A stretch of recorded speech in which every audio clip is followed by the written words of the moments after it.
8 লাখ টাকা দাম চেয়েছিলাম, 5,60,000-এ বিক্রি হয়ে গেছে। আলহামদুলিল্লাহ, আলহামদুলিল্লাহ। এর নাম জাস্টিন ট্রুডো। দর্শক, সুখবর দেওয়ার জন্য দাঁড়িয়েছি। এই রাতের বেলা গাবতলী হাটের যে বড় বড় গরুগুলো এসেছিল সারা দেশ থেকে, সুঠাম দেহের একটা বিশাল আকৃতির গরু, এই গরুটি কিন্তু এরই মধ্যেই কোরবানির জন্য বিক্রি হয়ে গেল। আমরা বিস্তারিত জানানোর জন্য আছি, আমাদের সাথে আছে সানবিট ডিশওয়াশ। সানবিট ডিশওয়াশ ব্যবহার করবেন। 34, 35 সানবিট 1 চামচে 30+ বাসন পরিষ্কার। কোথা থেকে এনেছিলেন গরুটা? এটা কুষ্টিয়া কুমারখালী থেকে। আপনাদের গরু? হ্যাঁ, আমাদের ফার্মের গরু। ফার্মের গরু। কতদিন লালন পালন করেছিলেন? এটার বয়স 3 বছর, 3 বছরের কাছাকাছি, এখনো হয়নি। আচ্ছা, এটার নাম কি রেখেছিলেন? এর নাম Justin Trudeau. Justin Trudeau. Trudeau. হচ্ছে কানাডার সাবেক প্রধানমন্ত্রীর নাম অনুযায়ী। বাহ বাহ, এই নামটা রাখার পেছনে কোন বিশেষ কোনো কারণ? এটা আমার আম্মু রাখছে শখ করে। গরু কি একটাই ছিল? না, অনেক গরু ছিল, বাট ষাঁড় গরু একটাই ছিল, গাভী গরু, মূলত আমাদের গাভীর খামার। আচ্ছা আচ্ছা। তো এই গরুটা আপনারা কয়দিন আগে এনেছিলেন?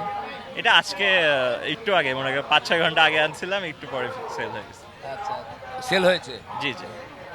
দাম চেয়েছিলেন কত আর সেল হলো কত? এই গরুটা হচ্ছে 8 লাখ টাকা দাম চেয়েছিলাম, 5,60,000-এ বিক্রি হয়ে গেছে। 5,60,000। জি জি। সবাই বলি মাশাআল্লাহ মাশাআল্লাহ মাশাআল্লাহ, 5,60,000-এ হয়ে গেছে। একটু বলবেন কতদিন লালন পালন করেছিলেন গরুটা? এটা 3 বছর লালন। 3 বছর। দাঁত কয়টা কি হয়েছে? 4 দাঁত। 4 দাঁত। এই গরুটা আরো 1 বছর পুষা যেত। এই গরুটা 1250 কেজি ওজন আছে, লাইভ ওয়েট। আচ্ছা এটা মেবি আরেক বছর পুষলে এটা হয়তো বাংলাদেশের সবচেয়ে বড় গরু হতে পারে। আচ্ছা আচ্ছা আচ্ছা, মাশাআল্লাহ, ভালো লাগলো। তো আমরা দাঁড়ান, এখানে দাঁড়ান। এখন তো বিক্রি হয়ে গেল, বিদায়ের পালা। হ্যাঁ, নিঃসন্দেহে একটু খারাপ লাগবেই, যেহেতু দীর্ঘদিন লালন এটা পালন মনে করেছে। করেন যে দামে বিক্রি হয়েছে এই দামে অলরেডি অনেক টাকা লস হয়েছে, তার উপর শখের গরু, খারাপ তো লাগবে অবশ্যই। এই যে লস করে যে বিক্রি হচ্ছে, বা শুধু আপনি না, অনেকেই এই প্রতি বছর। এটা মূলত কি হচ্ছে, মনে করেন বাংলাদেশের ডেইরি ফার্ম উন্নত হচ্ছে ঠিকই, কিন্তু এই যে আমাদের হলস্টেইন ফ্রিজিয়ান যে বাংলাদেশের নিজস্ব জাত, কারণ এটা বাংলাদেশে জন্ম, বাংলাদেশেই বড় হচ্ছে, অথচ একে আমরা বিদেশি গরু বলতেছি, কিন্তু এ কিন্তু বাংলাদেশি গরু।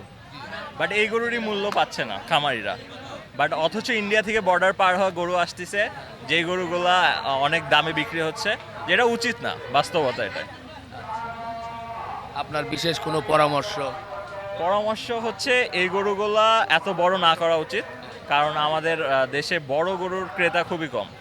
বড় গরু বাড়ি থেকে বিক্রি করা সম্ভব হয় না, আর হাটে নিয়ে আসলে দেখছেনই তো কি অবস্থা, ন্যায্য মূল্য পাওয়া যায় না।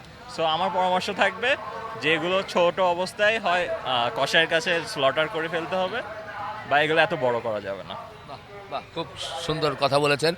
আমরা কি একটু মানে হাত বদল করব, যেহেতু ভাই নিয়েছে, ওনার হাতে রশিটা উঠিয়ে দিবেন, এরপর আমরা ভাইয়ের সঙ্গে কথা বলবো, যে যেহেতু গরুটা হয়ে গেছে, কঠিন একটা মুহূর্ত, বিদায় হয়ে যাবে আমাদের গরু।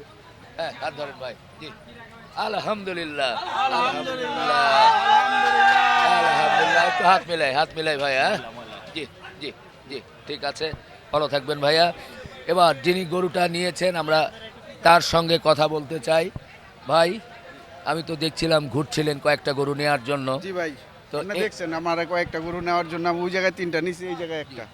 এইটা চারটা। কি দেখে পছন্দ করলেন ভাই? একটু এই পাশে আসেন। এই আপনি থাকেন। গরুটা হ্যাঁ মানে লম্বায় খুব বড়, মানে দেখতো সুটাম গরু, আপনার হ্যাঁ। আপনার ডায়লগটা সুটাম গরু, বা জি। দেখতে খুব ভালো লাগছে আচ্ছা। গরুটা দেখে। আর ওনার সাথে মানে দুই এক কথায় মানে আমার একটা ভালো লাগছে, ওনার কথাও ভালো লাগছে। হ্যাঁ। শর্ট করে দাম কইছে, হ্যাঁ। আমারও ওইভাবে।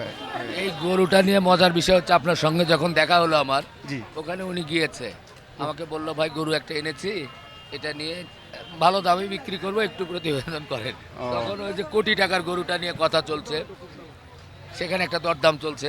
জি জি। তা আমি বললাম আচ্ছা ঠিক আছে, ওটা শেষ করে তারপরে আসি। তো ওটা আসতে গিয়ে আবার আরেক জায়গায় গিয়েছি, গিয়ে ওগুলো করে আসতে আসতে আলহামদুলিল্লাহ আলহামদুলিল্লাহ, মানে আপনারা ওই জায়গায় আমি বলছি যে ভাই আপনি তো পুরো হাটটা ঘুরে দেখেন। তারপরে আমি ওই মনে করেন এই গরুটা তখন দেখে গেছিলাম, কিন্তু তখন উনি দাম চাইছিল একটু বেশি। এখন আবার আসার পরে একটু কম চাইছে, তখন আমার দুই এক কথাই হয়ে গেছে। 5,60,000। 5,60,000। 60। জি গরু নিয়ে খুশি তো ভাই? আলহামদুলিল্লাহ। আলহামদুলিল্লাহ। আমরা একটু হাত বুলিয়ে দেই। রেডি?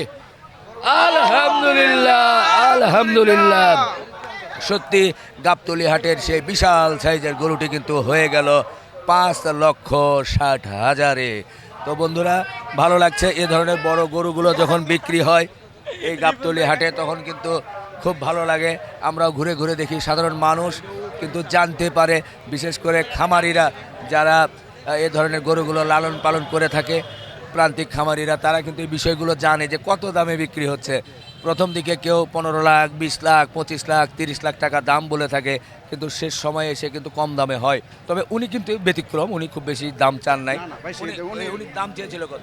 উনি আমার থেকে ফার্স্টে আসার পরে দাম চাইছে 6 লাখ টাকা। 6 লাখ। 6 লাখ টাকা, 6 লাখ টাকা চাইছে। আমার লগে কইছে যে না, আমার ভাই ফিক্সড, আমি হইলে এটা হইলে বিক্রি করবো। তো আমি কইছি যে না, আপনি দাম চাইছেন, খুব সুন্দর দাম চাইছেন, আমি একটা যদি কোন তাইলে আমি একটা কথা বলি।